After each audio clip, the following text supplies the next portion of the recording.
ဖျားဖက်ကနေလူကိုကျွန်တော်မြင်လဲဆိုလို့ရှိရင်အမျက်နှုတ်ဆုံးလို့မြင်တယ်ချစ်ဆုံးလို့မြင်တယ်ပြီးတော့တန်ဖို့အချစ်ဆုံးလို့မြင်တယ်ဖျားခင်သူဖန်ဆင်းမြအရာတွေအထဲမှာအလိုချင်ဆုံးတော့အရာကလူပဲဖြစ်ပါတယ်ဘယ်လောက်ထိလဲဆိုလို့ရှိရင်ဘုရားကလူကိုချစ်လွတ်အားကြီးပြီးမှမိမိရဲ့အသက်ကိုဆုံးပြီးမှကျွန်တော်တို့လူတွေအတွက်အာရအသက်ကိုပေးပြီးချစ်ပေးတဲ့ဘုရားဖြစ်အဲ့လိုဖြစ်တန်ဖို့ထားတယ်လူကိုဘုရားခင်ဟာသူ့ရဲ့ဖြစ်ခြင်းတဲ့သူ့ရဲ့ပိုင်းဆိုင်သမျှကိုလူကိုသိချင်တယ်လူကိုချမ်းသာစေချင်တယ်လူချမ်းသာဖို့အတွက်လူဝတ်မြောက်ဖို့အတွက်ဖြောင့်မတ်ဖို့ရအတွက်သူဟာဤလောကထဲသို့အစင်းရဲဆုံးပြိနိခံဆုံးညစ်စစ်ခံပြီးမှလူကိုသူဟာရွေးနှုတ်ကယ်တင်ပေးတဲ့ဘုရားဖြစ်ပါတယ်ဒါကြောင့်မို့လို့ဒီကနေ့ကျွန်တော်တို့ယုံကြည်သူတွေဟာဝိညာဉ်စိတ်ကံတာ၃ပိုင်းရှိတယ်လူမှာဝိညာဉ်စိတ်ကံတာ၃ပိုင်းရှိတဲ့အထက်မှာဘုရားကဘယ်အထက်ကနဲ့လွတ်လို့လဲဆိုရင်ကျွန်တော်တို့ရဲ့အတိတ်ကကြားတဲ့ကျွန်တော်တို့ရဲ့ဝိညာဉ်အထက်ကဘုရားကလွတ်လို့တာဖြစ်ယေရှုခရစ်တော်ဘုရားကိုမိမိရဲ့ကယ်တင်ရှင်အဖြစ်ယုံကြည်လက်ခံတော်သူရဲ့အသက်တာတွေမှာဘုရားကဝိညာဉ်ထဲ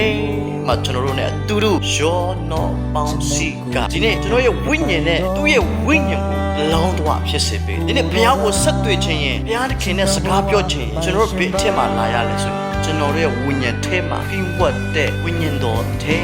ကျွန်တော်စိတ်ကလာတည်ရကျွန်တော်ရဲ့စိတ်ကဝိညာဉ်ထဲမှာလာတည်လိုက်တဲ့အခါမှာကျွန်တော်ရဲ့ဝိညာဉ်ထဲကနေဘုရားသခင်ပြောတဲ့စကားကိုကြားရဘုရားသခင်အလိုတော်ကိုသိနာလေရနောက်ကပတ်တော်ကိုကျွန်တော်ဆင်ခြင်ရင်းနဲ့မွေးလျော်ရင်းနဲ့သက်တာထဲမှာဝိညာဉ်တော်ရဲ့စကားပြောခြင်းကိုကျွန်တော်ခံစားရစိတ်ပိုင်းဆိုင်ရာမှာနေတဲ့ဘုရားသခင်ရဲ့အသက်ကိုကျွန်တော်ထဲကနေထွက်ပေါ်လာဝိညာဉ်ထဲကနေကျွန်တော်တို့ကိုယ်တိုင်တကယ်ပဲသဟာယပြုခြင်းနဲ့အတူဒီနေ့ဘုရားပတ်ထဲမှာကြည်လင်